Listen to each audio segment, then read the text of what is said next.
It's a good day to brew, baby. What is up, YouTube? It's your boy Millsy, back with Hometown Commander, and we are back for another episode of Millsy Brews, our first for 2024. The show where I brew my version 1.0 deck list of the Commander in front of us on my quest to outbrew the Magic world. To new friends and old, thank you so much for supporting me during 2023. We are keeping the train rolling this year, keeping it going. There's going to be a video coming out later this week about some goals I have for the channel for the year and some new things coming up. I hope you'll check that video out later this week. But today we are talking about Queen Allenal of Ruadach. This is a commander I tackled a little bit back when we talked about the starter decks and why I thought this was a little bit better of a commander than Amara that came as the commander of that deck. But what I decided was, instead of making this a platform for updating the starter deck, I wanted to throw some more money at Queen Allenal and make a deck I think could hit a little bit harder. Queen Allenal is a green double white for a star elf noble. It says whenever its power and toughness is equal to the number of creatures we control, and if one or more creatures would be created under control, those tokens plus a 1/1 soldier are created instead. What I like about Queen Allenal is it's automatically giving us an extra token anytime we make tokens. Yes, there are a far large number of green-white token commanders, and I think all of them are viable. In fact, some of them are really great. You know, Tristani is very popular in this archetype, but we've seen plenty of others over time. But I think what I like the most about Queen Allenal is I've been able to find through my time in other colors in the Naya tokens decks that using X spells to make tokens can be really efficient, especially if you can tap your tokens for mana. You can produce more tokens that way. Not only that, but we have creatures in the deck that make tokens when we're trying to do other things we just care about, or cards that just give us tokens at an insane value for what we're spending. And I think that's the important part that's going to make us go from a dirtily token deck to a deck that hits hard, is trying to take pure advantage of these kind of things that we're given. Yes, at the end of the day, we're going to flood the board with tokens and we need to find a way to end the game. Sure, I agree 100%. But we want to have fun along the way, and we want to use so many of these fun pieces we get in these two colors to do so. So let's talk about a couple of the ways we're going to make making tokens easier. Of course, we're going to play our token doublers and tripler. Mondrak creates doubles the many tokens we would create. Overrun triples the amount of creature tokens that would be made under our control. We're also playing Parallel Lives and Anointed Procession to double the amount of tokens that would be made under our control. Note that Mondrak, Parallel Lives, and Anointed Procession do not specify, whereas Overrun specifies creature tokens. We do have some cards in here that are going to make other types of tokens, but for our creatures, they're always going to be doubled and tripled, but for the other tokens, it would only be these last three doublers that don't have that modifier on them. Yes, we could throw in the doubling season, we can throw in plenty of other things. I don't think we're going to need too many doublers. The doublings are going to be great when we have them. I think what's more important is that we're making the tokens and using them. A slight addition here for something like Divine Visitation, which can turn every token we make into a 4/4 angel, paired with any of the other effects we're going to talk about as we go, works just as well as a doubler in some scenarios, because you're going to pull all your tokens into the air, and now you're going to not need the finishers potentially because all your tokens are going to be in the air. So sometimes even just turning them all into these 4/4 angels could be just as good as doubling if all your opponent's creatures are stuck on the ground and you're going to win that game in the air. Well, if there's one other thing I've found in my time playing tokens decks, it's making the tokens and protecting your board. Protecting your board has to be key. We want to run as many ways as we can to do that efficiently or without taking up too much of our deck. We have King Darien, who we can sacrifice to give all of our tokens hexproof and creature tokens hexproof and indestructible. We have things like Mural that'll stop our opponent from playing spells on our turns, but we have one of my favorite little suites here of white protection spells. Clever Concealment has Convoke, so we can actually help, our tokens can help tap to help us cast the spell, especially if we have no lands available to tap for mana. Our opponents could think we have nothing to protect our board, and we could actually just tap 4 of our creatures and play Clever Concealment to phase our entire board out. Why I like the phase out protection instead of something like Teferi's protection is because Teferi's protection is actually going to, well, that would phase out, but let's say we use something like Eerie Interlude, which exiles our entire board and brings it back in. We're going to lose all those tokens because as soon as the tokens leave the battlefield, they disappear. So we don't want to use those. We want to use things that either just give them protection or phase them out. So Teferi's protection would have worked here as well, but I wanted to kind of diversify. So we're using Flawless Maneuver, free if we control Queen Allenal, give all of our creatures indestructible. Grand Crescendo can double as a token producer and a protection spell. X double white to make X 1/1 citizen tokens, and then give all of our creatures indestructible. Rootborn Defenses lets us populate and then gives our creatures indestructible. And then an Unbreakable Formation can give them all indestructible, but if it's on our turn, we put a +1/+1 counter on them during our main phase, and then they gain Vigilance till a turn, which could be a great thing depending on where we're at in the turn. And then, of course, Heroic Intervention just to give all of our permanents hexproof and indestructible. So trying to get this suite of protection to really protect our board and make sure that we're always leaving a mana or two up if we can to protect this kind of thing we have going. There's going to be way too many token producing cards for me to go through all of them, but I just want to point out one or two of my favorites. March of the Multitudes is one of my favorite token producers in these two colors. X green double white to make X 1/1 white soldier creature tokens with lifelink, and you can convoke. What I love about March of the Multitudes is if you have a giant board that just came, let's say I just made a bunch of tokens this turn and they can't attack or do anything on my opponent's end step before my turn, I can convoke them all down for March of the Multitudes, make 10, 15 tokens, and then I untap with them on my turn and they can attack. So the other thing I like about Multitudes is this making them with lifelink. So this is going to, again, gain us life in the process as they attack. As far as creatures goes, I love things like Farmer Cotton and Vrestin because these are X creature spells that come down and make X tokens. This makes X Halfling and X Foods, and we'll talk about the foods and some of their synergies with other cards. But Vrestin comes in and makes X 1/1 green and white insect creature tokens with flying. So again, you're getting a creature. For Vrestin, you're getting a bigger creature the more you spend into it. Farmer Cotton, you're still only getting that 1/1, but you're getting a bunch of tokens with them that are going to affect the board. Scoot Swarm, right? Going to make us tokens every time we play a land, and if we have 6 or more lands, we make more Scoot Swarms to just flood the board.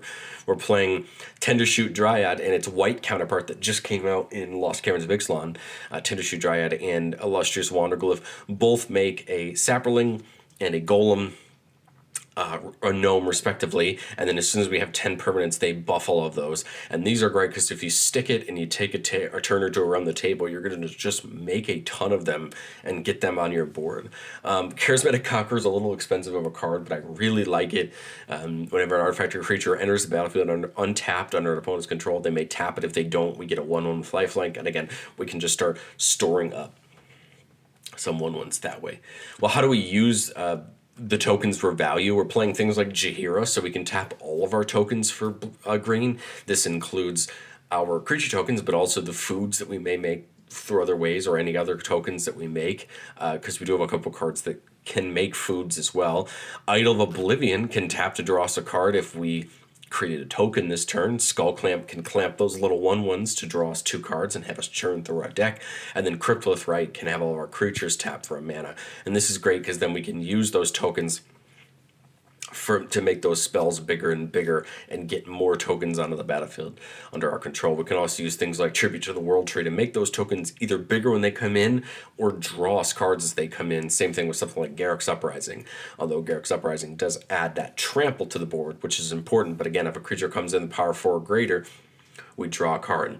So whether we have that Divine Visitation down or we're putting enough buffs onto our creatures, once they come in as 4/4s, they're going to be drawing us cards, which isn't a bad thing in the mid game as we're getting up towards the end of the game. But how do we end the game? I guess that's always the question, right? How do we end a game the wider we go? And that's to buff our board. We have things like Alishnor to give all of our creatures a flat +2/+2 and give all our opponent's creatures -2/-2. Champion of Lambholt's potential game ender, where every time a creature comes in, it gets a +1/+1 counter, and then creatures with less power than it cannot block creatures we control. The bigger Lambholt gets, the worse of a chance your opponent, right, has to block our creatures, and it's going to lead to an attack where we can win. We're playing the pair of Craterhoof and Moonshaker Cavalry, both going to give our creatures, all of our creatures we control, +X/+X. And Craterhoof giving them trample, Moonshaker Cavalry giving them flying, but X is for the number of creatures we control. Again, with a board full of tokens, both of these will very handedly end the game as soon as they touch the battlefield by just turning our board lethal. Overwhelming Stampede, +X/+X and trample till the turn, where X is the greatest power among creatures we control. Again, big boost, Alpha Strike at once, getting into our opponent.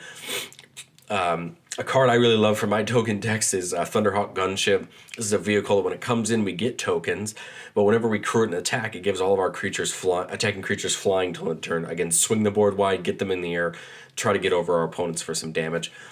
And then a fun alternate win con in Halo Fountain. 5 white, tap it and untap 15 tap creatures we control to win the game.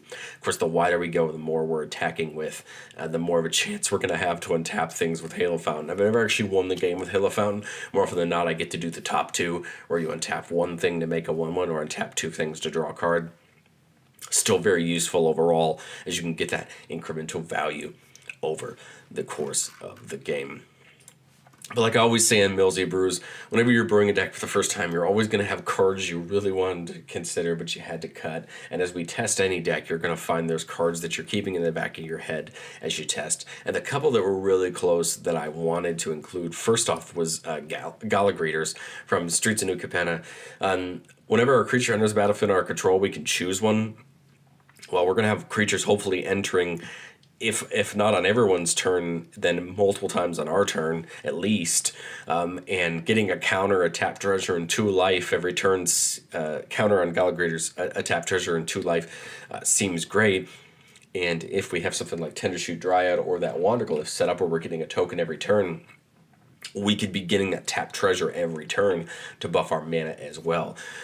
Sovereign Akaneka whenever it attacks, for each creature we control power greater than its base power, put that number of +1/+1 counters on it equal to the difference. Again, could just potentially keep buffing our entire board up as we attack and deal damage. And then Avenger of Zendikar, for that old classic. It comes down, make a 0/1 plant for every land we control, and then whenever we put a land down, we put a counter on each plant we control. Again, a great way to just make a ton of tokens and put some counters on them. But again, the goal with all of these cards is get more tokens with Queen Allenal on the battlefield, make her bigger, make her a threat as well, and go wide and hopefully overrun our opponents. Well, let's jump into a play test. We have a 2-lander with a Intangible Virtue. Let's doing that one quick.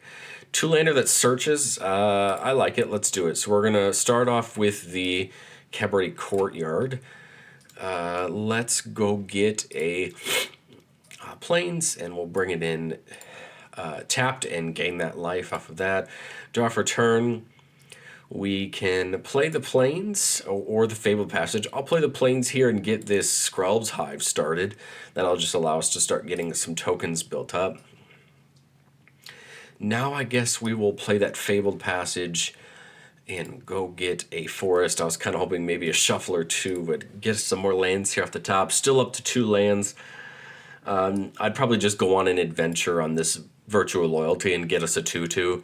Just again, get something started on the board. Turn 3 here, we can play Allenal, which I kind of want to do. Since we're getting tokens every turn off the Hive, I want to be getting an extra token for it, considering I'm paying that life for it. Fourth mana here, the Parallel Lives would make sense, right? We're getting a token every turn. Rosy Cotton is also a great choice potentially here, coming in and getting us a food, but then every time we make a token, we're putting counters on things. Adeline could be a great choice, getting tokens when we attack, and because these mites can't block, we're always going to be attacking with them probably. So Adeline would make a ton of sense here to get us more tokens, and we would get more tokens with Queen Allenal that way. We could Awaken the Woods for 2, but that field's kind of low to use a spell like that to make that low of tokens, although it would give us 2 more land sources. I think here I would probably just jam the Parallel Lives and swing in with those mites. The next turn we would take another life, but we'd get 2 mites, and then the Soldier. Here I really like the Awaken the Woods for 3. Getting us 3 Forest Dryad tokens. Again, they are creatures, so we're going to get 6 of them now, and all of those are forests, so they can tap the next turn for mana. Again, we get an extra soldier from it. We could take a nice attack here. And then the next turn, now we have 6 of these tokens that we just made last turn for a force. This gives us a big grand crescendo, but I think I would just Adeline,